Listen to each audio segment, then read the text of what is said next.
Insya Allah kami siap untuk menghadapi sidang.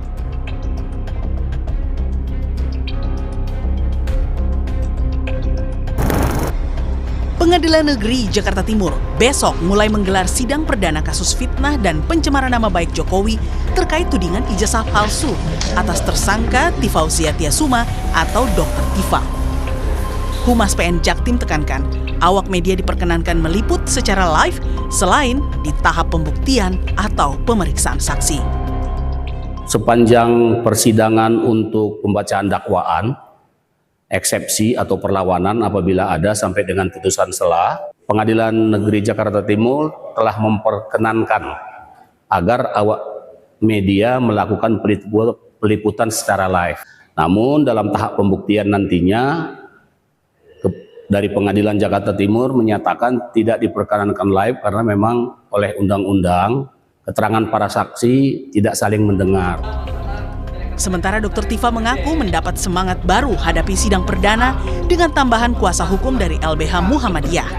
Tifa juga menyinggung soal sidang yang tidak bersama Roy Suryo disebabkan Roy memilih menempuh pra-peradilan terlebih dahulu. Kekuatan dari tim LBHI Muhammadiyah ya, yang nanti akan bergabung bersama dengan kami semua untuk mempertarungkan ya, bertarung untuk menegakkan kebenaran dan keadilan pada sidang yang insya Allah akan berlangsung dalam waktu yang tidak lama lagi. Perkara kami itu split ya, Mas Roy Suryo nomor 300, saya nomor 301 ya, artinya memang kami harus punya tim sendiri dan harus punya katakanlah strategi sendiri ya, tetapi kami terus bersinergi. Senada, Roy Suryo juga membantah pisah jalan dengan sahabat seperjuangannya di kasus ijazah. Roy bilang pertemuan dengan Dr. Tifa masih intens dilakukan. Enggak, sebenarnya kami tadi berdua di Kejaksaan Negeri ya Jakarta Selatan melakukan wajib lapor. Jadi kita tetap kompak, kita tetap bersama-sama ya, hanya karena kebetulan kuasa hukum Dr. Tifa, tadi ada kuasa hukumnya juga Pak Al-Katiri di sana, tidak melakukan atau tidak mengajukan pra-peradilan, maka Dr. Tifa maju duluan sidangnya, sehingga saya di belakangnya nanti. Kapan sidang saya? Lah nanti kita tunggu proses selanjutnya dari pra-pet ini.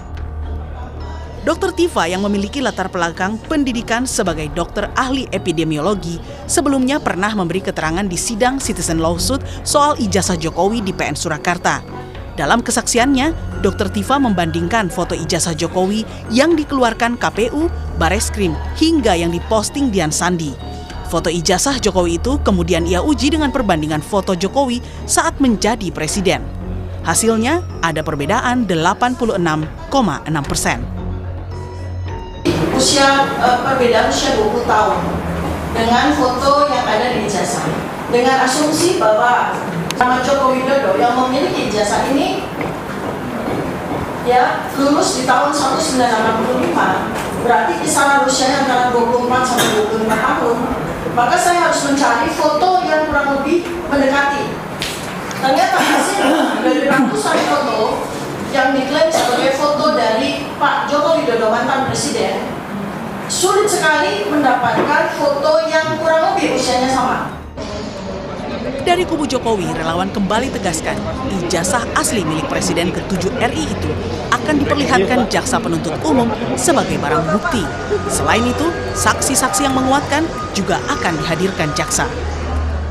Bahwa kemudian ada pembuktian bahwa ijazah tersebut akan diperlihatkan langsung oleh jaksa penuntut umum, ya tentu, karena itu adalah bagian daripada ranah pembuktian terkait ijazah asli yang dituduh palsu oleh para terdakwa. Untuk membuktikan itu tentunya dibarengi dengan saksi-saksi yang ada, saksi-saksi yang memperkuat baik itu dari UGM, kemudian teman-teman sekolah Bapak Insinyur Jokowi yang akan mengungkapkan di dalam fakta persidangan. Babak baru drama tudingan ijazah palsu Jokowi akan menjadi momentum untuk mengakhiri isu yang sudah bergulir bertahun-tahun. Fakta persidangan akan mengungkap siapa berkata benar. Tim Liputan Kompas TV. Saudara, meski tak bersama rekannya Roy Suryo jalani sidang perdana, Dr. Tifa mengaku siap menghadapi persidangan kasus ijazah. Akankah dokter ahli epidemiologi ini mampu membuktikan ucapannya jika ijazah Jokowi palsu? Kita bahas bersama konten kreator yang juga simpatisan Roy Suryo CS, Michael Sinaga, dan juga ketum militan Gibran Nusantara Andi Aswan yang sudah hadir di studio. Bang Andi, besok sidang perdana dengan terdakwa Dr. Tifa.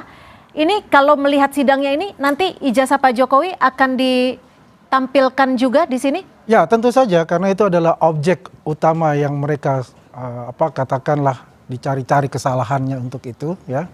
Tentu kalau diminta oleh hakim ya itu pasti akan diperlihatkan dan Pak Jokowi sendiri akan memperlihatkan itu. Beliau akan hadir dalam persidangan itu nanti ya ketika beliau mendapatkan undangan diminta hakim untuk hadir. Oke. Jelas untuk itu. Dan Pak Jokowi juga sudah siap ketika nanti ijazahnya akan diperlihatkan di muka sidang. Iya, ya. Jelas itu kan dikatakan berulang kali dimanapun ya, beliau ditanyakan oleh awak media, wartawan dan sebagainya. Di depan kami pun juga mengatakan, saya akan perlihatkan ijazah, seluruh ijazah saya. SD, SMP, SMA maupun S1-nya. Itu jelas untuk itu. Jadi jangan ada lagi penggorengan-penggorengan bahwa beliau tidak akan datang. Karena apa? Kalau beliau tidak akan datang karena ini adalah prosesnya pidana, itu bisa gugur buat mereka. Dan itulah yang mereka glorifikasikan selama ini dan membuat masyarakat itu bertanya-tanya tentang itu. Jangan diragukan lagi, beliau akan hadir untuk itu. Baik, sudah pasti Pak Jokowi hadir. Bang Michael, gimana? Anda selalu bersama-sama dengan Dr. Tifa. Anda juga tadi menyebut sudah menyiapkan bukti-bukti. Sebenarnya apa sih yang menjadi fokus Dr. Tifa untuk nanti dihadirkan di sidang untuk membuktikan bahwa ijazah Pak Jokowi palsu? Ya, kita bukan ingin membuktikan ijazah Jokowi palsu sebenarnya. Saya ingin membuktikan ijazah Jokowi asli, tapi sejauh ini masih gagal. Gagal dalam artian? Gagal dalam arti begini, siapapun narasumber yang saya tanyai saat saya mencari data, menginvestigasi data tersebut, selalu mengatakan, saya bukan dosen pembimbing, saya bukan dosen akademik, saya di sini tidak pernah ada KKN UGM. Waktu di desa KKN-nya, dan lain-lain. Nah, kalau Dr. Tifa, dia akan berbicara tentang bentuk gigi, bentuk hidung, bentuk jarak antara mata, jarak antara kuping, dan lain-lain. Artinya pembandingnya apa nanti? Ini kan berarti dalam foto di ijazah yang beredar itu ya? Sekarang begini, saya tanya Mbak. Kalau katakanlah nama saya Michael Sinaga, saya cari sekarang ijazah bernama Michael Sinaga, bisa nggak? Bisa, banyak sekali. Bahkan di marga saya sendiri Sinaga banyak orang namanya Michael. Sulitkah mencari orang bernama Joko Widodo? Kenapa kok fotonya itu jauh sekali perbedaannya yang tua nanti dengan yang muda? Pembandingnya apa? Ya muka dia sendiri. Coba kita hadirkan seorang ahli yang memang independen, yang menentukan bisa nggak orang yang seperti ini waktu muda wajahnya, tuanya seperti ini. Gitu. Gimana? Foto dalam ijazah yang memang sudah beredar di media sosial ini juga sudah banyak yang meragukan menurut dari Dr. Tifa. Itu kan versinya mereka ya. Kita sudah melakukan namanya digital forensik pun. Ya waktu Rismon masih di pihak mereka, ya kemudian mereka Rismon bangkit dari tidur lamanya itu dan dia merasa bahwa dia telah berbuat kesalahan yang sangat fatal. Dia menemukan betul bahwa di situ ada yang namanya emboss ya, di situ ada yang namanya watermark dan juga ada lintasan itu. Ya even yang namanya security index yang Gasat Adam itu pun ada. Karena hal itulah yang tidak bisa untuk dikatakan yang akan dibuat di pasar pramuka oleh yang diglorifikasikan oleh pihak Michael itu dan teman-temannya untuk itu. Kembali lagi kalau kita bicara yang namanya foto waktu muda, foto waktu tua, jelas sangat berbeda. Dia berkumis atau tidak berkumis. Karena kalau SMA... Tapi kalau struktur wajah, seharusnya bisa dibedakan. Saya sudah mencoba dengan namanya retina face dan arc face. Itu kelihatan semua. Itu jelas untuk itu. Dan kita juga meminta, bukan kita meminta, tapi mereka meminta namanya lab for independent. Dipenuhi semua oleh Polda Metro Jaya. Tapi itu hasil itu dari mana? Dari hasil Anda atau dari forensik? Yang mana? Foto, soal foto retina dan lain-lain itu. Forensik ya dari Rismon sendiri dilakukan, dari saya lakukan, Rismon itu akan jelas hadir sama. Sebagai saksi mahkota artinya? Akan hadir sebagai saksi karena dia sudah menandatangani sebagai kesanggupan untuk hadir. Oke, bagaimana Oke. ketika Bang Rismon nanti hadir? Ya. Apalagi Bang Rismon tadinya kan ada di pihak Dr. Tifa. Ya, juga. omongannya Rismon ini makin lama makin sulit dipercaya ya. Tadi malam dia berjanji akan hadir di suatu acara, ternyata nggak hadir. Kalau itu sih sekarang saya bisa jelaskan kalau itu. Udah, nanti Itu aja bisa Bang, jelaskan. giliran saya Bang. Itu tidak Jadi- dia akan hadir, tidak karena ada misunderstanding di situ dan juga tidak sesuai apa yang diminta oleh Rismon. Lalu Saya sekarang tahap banyak paham itu. kebohongan yang dia ciptakan sendiri. Apa misalnya? Seperti katanya orang-orang yang hadir mendukung Pak Roy Suryo itu katanya dibayar 50.000, 100.000. Itu kan kebohongan. Untung emak-emak itu baik semua, tidak ada yang mau melaporkan dia ke polisi, ya kan? Kalau pembeli buku dulu yang dibohongi sudah lapor polisi. Tapi dari pihak Dr. Tifa sendiri siap ketika Rismon nanti dihadirkan. Tapi sebagai kembali saksi lagi mahkota. Mbak, kita kembali lagi. Kita di sini tidak mengatakan ijazah itu sebuah kertas. Sekarang begini, saya tanya, yang dipakai Pak Jokowi untuk mencalonkan diri ke KPU, wali kota, gubernur, presiden, itu kertas itu bukan? Bukan. Tapi fotokopi yang sudah dilegalisir diberikan ke KPU. Saya dapatkan juga salinannya dari PDI Perjuangan Tapi kalau beberapa waktu legalisir lalu. itu kan resmi sebenarnya. Iya, betul. Ya, sekarang begini, saya tanya. Nah, ini saya nggak mau buka sebenarnya. Ini rahasia yang akan saya buka di persidangan nanti. Bagaimana sih sebenarnya proses melegalisir sesuatu dokumen ke kampus? Luar biasa. Siapa yang boleh melegalisir? Bagaimana proses legalisirnya? Siapa yang berhak menandatangani legalisir itu? Dan menurut undang-undang Sisdiknas dan undang-undang lain-lainnya, banyak tuh undang-undang yang nanti saya buka di persidangan, cara melegalisir itu ada. Nggak boleh sembarangan. Nggak boleh saya sembarangan ambil kertas saya tanda tangani, ini legalisir. Jadi Tidak gampang bisa. aja Sen menurut saya. Tidak bisa. Apakah dia ini adalah otorisasi dari UGM? Oh bukan. Apakah Itu- dia lulusan UGM? Itu universal. Ya, itu bukan bicara universal untuk itu. universal. Karena seolah-olah ini saudara Michael Sinaga ini adalah orang yang mengerti betul Jelas. tentang proses apa yang ada di UGM. Nonsens bicara itu. Kan kita Tapi mengetahui bahwasannya ya kalau kita memfotokopi harus membawa yang namanya ijazah asli untuk dilegalisir. Oke. Itu ditunjukkan kepada otorisasi dari fakultas yang kita maju untuk meminta yang namanya Tapi kenapa legalisir. kenapa saat itu harus legalisir ketika ijazah aslinya ada? Loh, harus ditunjukkan. Kita melegalisir itu mana ijazah aslinya. Akan ditanya seperti itu. Ini Pak ijazah aslinya. Oh iya, cap tanda tangan oleh dekan. Oke. Ya, itu seperti itu. Tapi UGM akan hadir. simpelnya. Tapi UGM itu adalah saksi ya Dari pihak- kunci ya karena begini, simpel saja karena yang mengisu ijazah itu adalah Universitas Gadjah Mada dan mereka mengatakan itu asli. Sekarang kok bisa mereka mengatakan itu adalah palsu? Kok bisa mereka mengatakan bahwa ini buatan Pasar Pramuka? It doesn't make sense untuk Oke, itu. it doesn't Oke. make sense. Oke. Gimana Bang Michael? Ova Emilia, rektor UGM sudah 2 kali membuat video klarifikasi. Tidak ada satu biji pun kata asli di kedua video itu. Saya pernah memberikan, UGM pernah memberikan ijazah kepada seseorang bernama Joko Widodo. Tahun 1985. Setelah kami serahkan, kami nggak tahu ijazah itu diapain sama dia. Ya jelas. Dipegang kemana dan seterusnya. Itu pernyataannya. Jelas. Jadi saya mengkoreksi Bang Andi yang mengatakan asli. Aslinya itu dari mana? Karena nggak mungkin UGM bisa mengatakan ijazah yang pernah saya berikan masih ada aslinya. Bisa saja hilang, bisa saja apa. Atau bisa saja dipakai orang lain.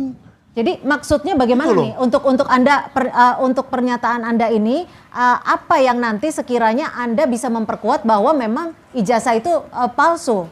Loh, saya bukan... Anda akan berhadapan dengan UGM loh Iya, yang mengeluarkan betul, ijazah. betul, betul.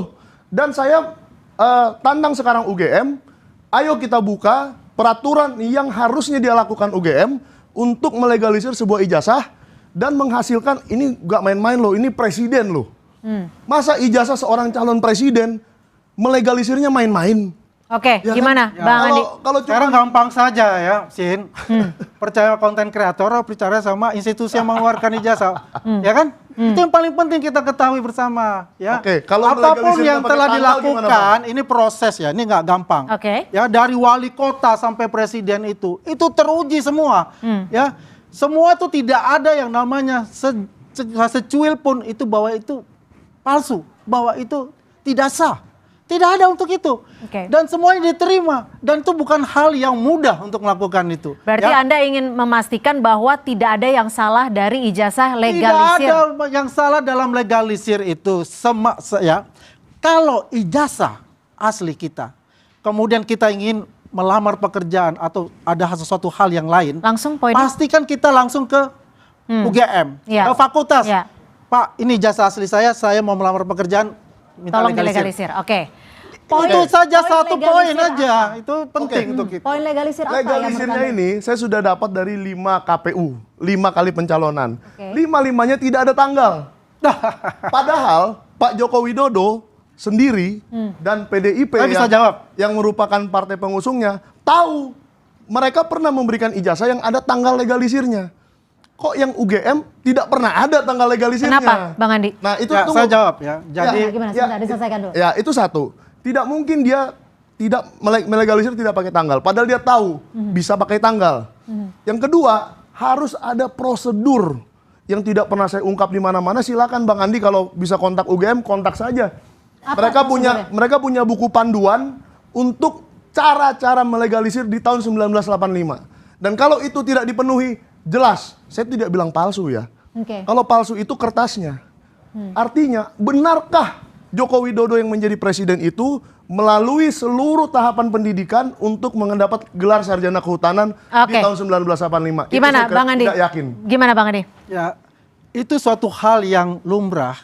Ya, kalau ada legalisir itu tidak ada tanggal. Tanggal. Karena Lumrah. apa? Begini, ya kalau mereka tinggalnya katakanlah ya di Papua, dia harus datang lagi ke Jogja untuk minta namanya legalisir. Biasanya Tapi kan ketika melegalisir harusnya bisa biasanya begini.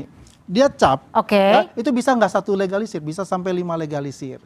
Dan banyak bukan hanya fakultas kehutanan, banyak contoh-contohnya. Tapi kan Saya juga dapat juga banyak contoh-contohnya. kalau berkas itu- Roy Suryo tidak ada tanggalnya, Tanggal. ijazahnya. Tidak ada tanggalnya ijazahnya. Itu satu yang lumrah. Buat Pakai kemana untuk itu ini. Bang? Hah? Ijazahnya Roy Suryo itu dipakai kemana? Ya saya nggak tahu pakai di mana. Ya, Yang penting intinya adalah ijazah itu tidak ada tidak ada tanggal, tapi authorized signature-nya itu ada. Ya, Tapi, artinya ya itu suatu hal yang biasa. Tapi yang dijadi pertanyaan Bang Michael di sini adalah ketika ijazah itu digunakan untuk mencalonkan diri sebagai pejabat negara. Ya. Emang ada masalah apa? Sebagai pejabat negara. Kalau KPU sudah menerima, karena otoritasnya adalah KPU. Kalau Oke. KPU tidak menerima, ya itu tidak mungkin. Oke, baik. Intinya gitu, kalau KPU menerima ya selesai itu. Baik, besok Intinya itu sidang aja. perdana Dr. Tifa, Anda akan Ya. ikut hadir? Insya Allah saya hadir. Anda? Kalau saya pasti nggak pakai insya Allah. Saya pasti hadir, saya akan membela Dr. Tifa dengan semua data yang saya miliki. Yang saya buka ke publik itu paling baru 20%. Pertanyaan saya, apakah dia jadi saksi nantinya? Kan begitu. Itu terserah Dr. Tifa. Jangan Iya kita kan ngatur- kalau kita jangan jadi kita saksi ngatur-ngatur. boleh gitu loh. Jangan kita Ya, ngatur-ngatur jadi Dr. mengatakan, Tifa. ayo kita tantang. Saya tidak Kalau seperti- bukan, saya tidak sebagai saksi seperti nggak Bang perlu Andi. itu konten kreator ya begitu. Saya tidak Mencari seperti Bang Andi konten yang suka saja. ngatur-ngatur bicara jaksa. itu. Oke. Tidak Tolong ada tahan, bicara tolong itu ditahan, ya. segala macam. Artinya begitulah. Oke. Tipe-tipe Baik, dari- kita nantikan saya besok. minta Dr. Tifa Ya. mintalah sebanyak-banyaknya data apa yang Anda perlukan dari saya, karena saya akan berikan dari masuk sampai lulusnya. Oke, kita nantikan Joko besok. Widodo yang misterius ini. Oke, kita nantikan besok. Besok tapi masih ada hanya dakwaan ya? Ya. Pembacaan dakwaan. Baik, terima kasih Bang Michael, terima kasih Bang Andi sudah berbagi perspektif di Kompas.